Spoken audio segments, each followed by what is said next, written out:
And it's interesting to see this character just drown in what he thinks is so straightforward. We're jumping all over the place, but no big deal.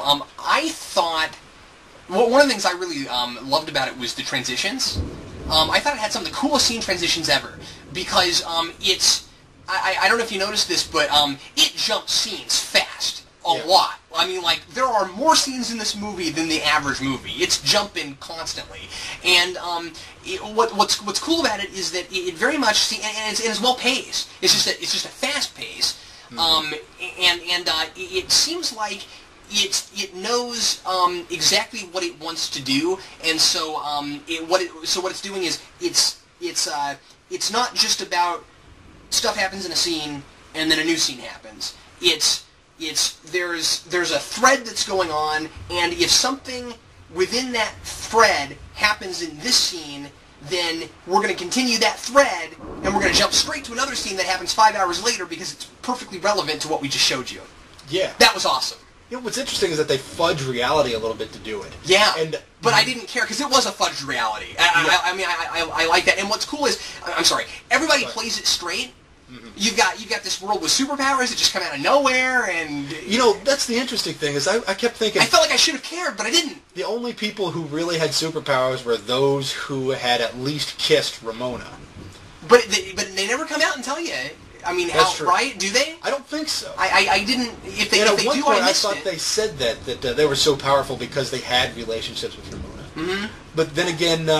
You know, that's not even the important part. But then again, it's a heightened reality, and people didn't seem too especially surprised to see them doing this. Yeah. And I mean, even when people are like exploding into coins, and people are just like picking up the coins and walking away, like it was like they didn't even.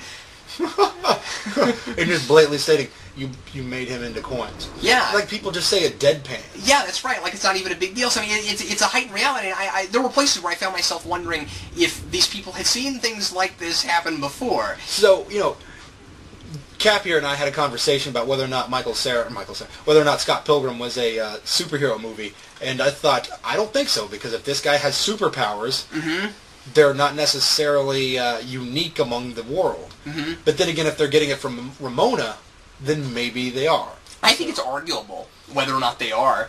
I mean, you know, obviously, you know, the League of, you know, evil ex-boyfriends. They're you know, it almost becomes. It at least feels like it's in the superhero genre in that there's a League of Evil something. Mm-hmm. You know what I mean? I'm just saying whether or not he's a superhero is debatable, but I do feel like it's at least in a way fitting into the genre a little bit. You know, after seeing it, I'm kind of convinced and I'm kind of not. Yeah, so. Me too. I'm not sure. If he is a superhero. But it certainly feels like it's at least kind of playing within the genre. Because, once again, superheroes, big deal in the 80s. You know, and with the rest of this, it's part of the pop culture thing, you know what I mean? We're dealing with superhero stuff because, well, we've already messed with anime, and we've already messed with 8-bit video games and stuff like that. So you've got all of that in there.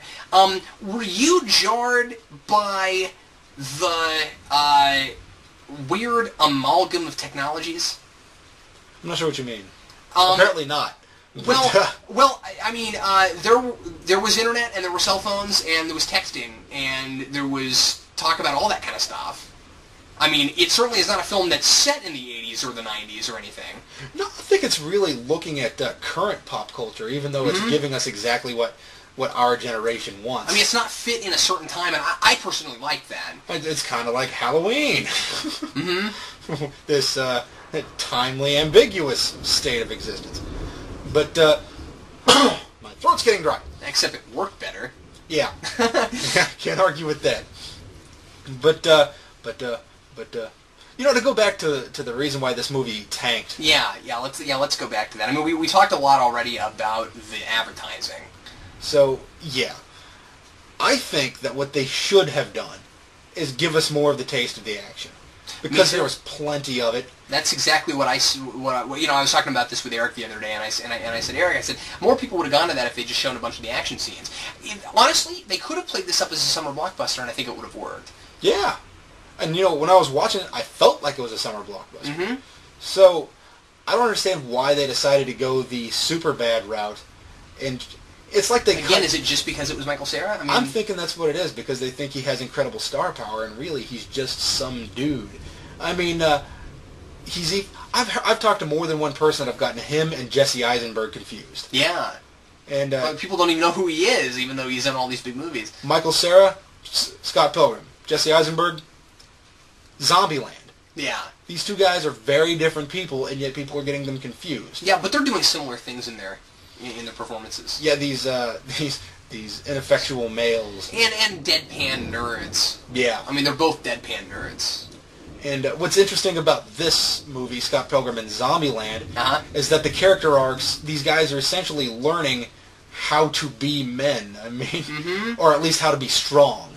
Yeah, and I think also to a point, both are just learning what to do with relationships. Exactly. Because they both are relationship movies. Oh yeah. You know, I was so focused on like these male images in the movies because you have in Zombieland you have what's his name? Dallas? No, Tallahassee. Tallahassee. Who's Dallas?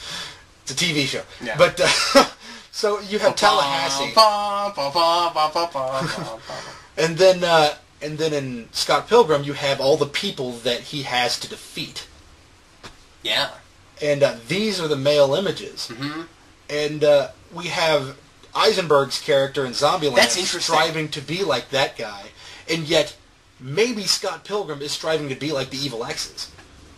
And they even say in the movie that Scott Pilgrim is on his way to being an evil X. That's right. That's right. And of course, and I like that because if we are already invested in the character, then we in the audience are going, no, don't do that. You know, we don't want you to just become another one of those. We want you to overcome this. So yeah. Oh, I really liked this movie. I did too. I was surprised by how much I liked it. And I like to go back and see it again in the theater because it's really one of those movies that you can't catch everything the first time you see it, and it's very dense. It's got a lot of stuff. It's got a lot of stuff in it. You know, I'm almost inclined to agree with Icarus from Stir Fry Cinema that I might just go out and buy this movie when it comes out, regardless of my financial standings. I might do that. I don't know.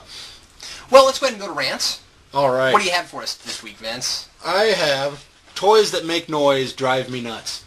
And I don't mean like if you have... I'm sorry, it just sounds like a great album title.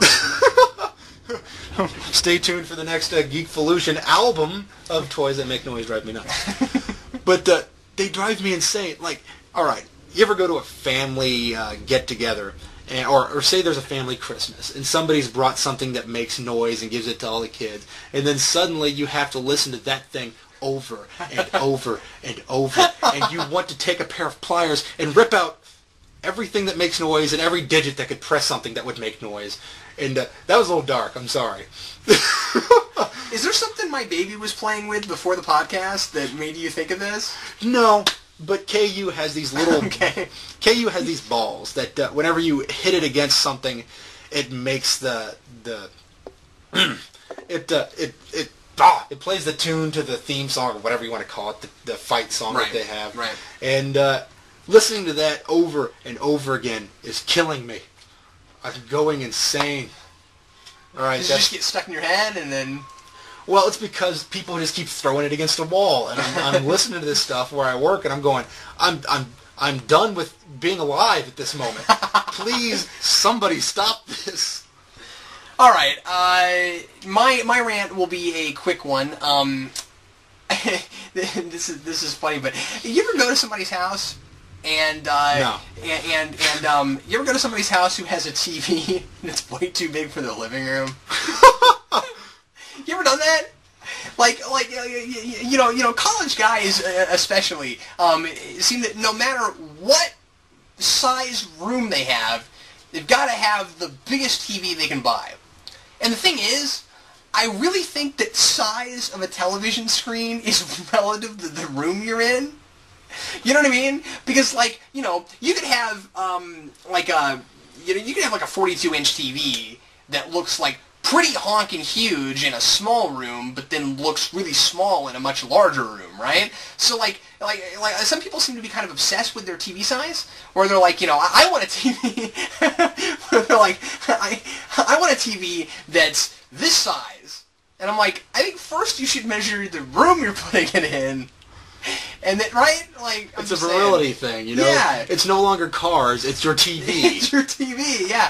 I mean, I'm not saying there's anything wrong with you know, really big TVs. I mean, you know, I like to have a large screen to watch, but I just think that if you have a TV that looks too big for the room that you're in, that it just looks silly. You know what I mean? Like, it's sort of like the people who have it's sort of like people who live in like small apartments or live in like a trailer park or something, but they have like the nicest car ever.